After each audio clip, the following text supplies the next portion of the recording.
I started at Okemos, and I got there like 8th grade, and that's when I first started taking football serious. There was a lot of like things that could have been done better there. You know, a lot of the team felt like a huge disconnect. Seniors weren't really friends with the juniors weren't really friends with the sophomores, especially as you go, older and younger.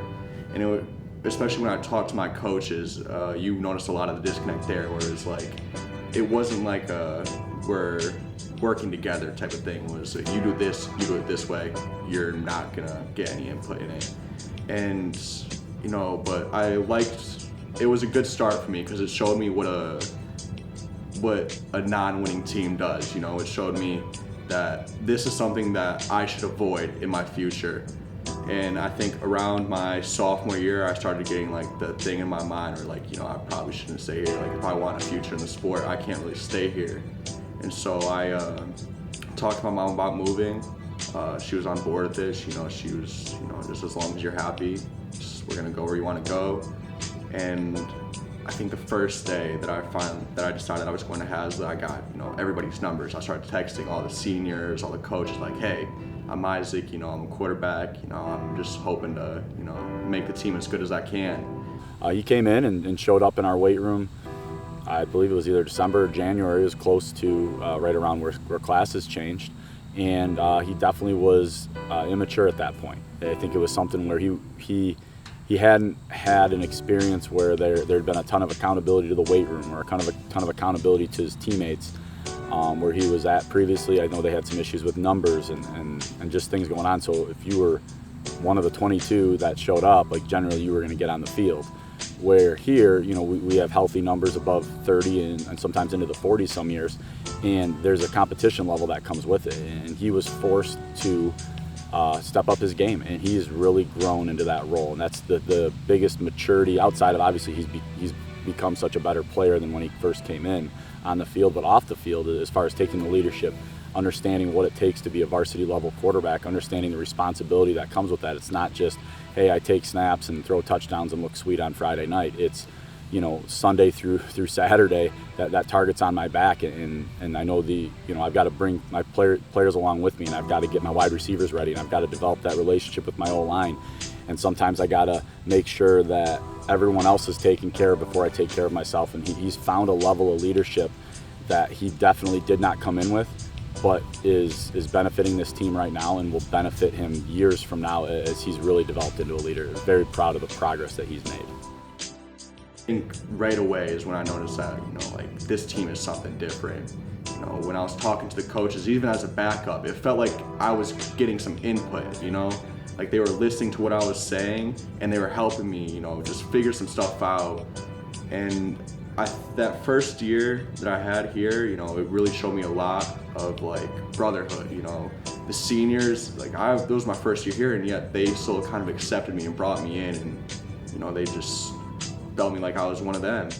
And I just, we got to workouts, and it was just a lot of fun. Like, usually you get to workouts, you're super tired, you don't want to be there, but I was looking forward to, going to weightlifting, extra work, everything, whatever it was. I just wanted to be with the team.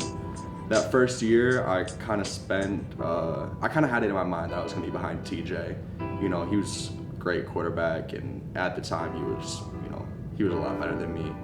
And I was just ready to learn behind him, because I think everybody in the Shansky's family was, like, they're so helpful towards me. And when I got, my first couple reps against Okemos last year, it was my first reps on like a good varsity team, and it was a time for me to like show what I can do. And I love that even after every drive, teacher would come up to me, he'd tell me like, this is what I did here, this is what I did here. And when I went in and I finally got my chance, and he came up to me, he congratulated me, great touchdown.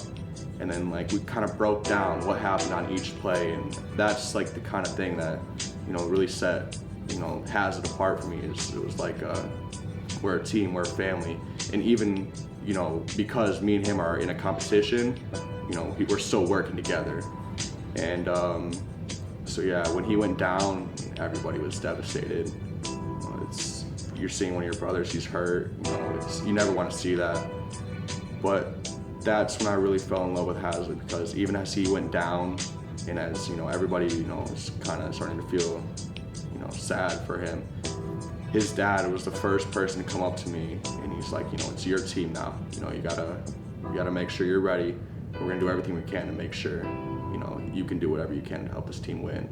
And from then on, Coach Shansky, Coach Thomas, Woody, all the coaches, they were just by my side, helping me do whatever I can to keep progressing, keep doing what I can to help this team win. And that's just what I love about Haslett, is just no matter what I am, no matter what point I'm at, I always have somebody with me.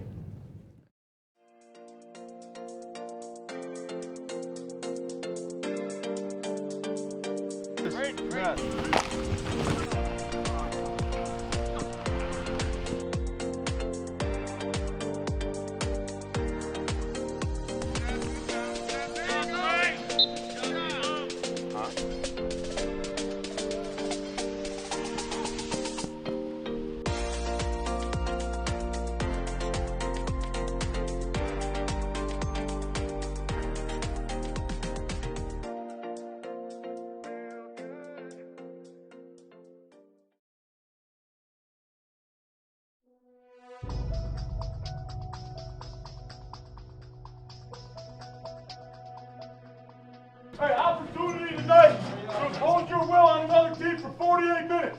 It's non-stop. Haslett football. Every snap, kickoff, kick return, whatever we start with, you let them know. Tonight's not their night. Let them know. Let them know whose house this is tonight. Who owns this whole area. When you stepped on that field, it was yours tonight. And it will be for 4 freaking quarters. Dominate on 3, 1, 2, 3. Dominate! Rally up, boys! Time to get bloody! Hey, get tight, get in tight, get in tight!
Four,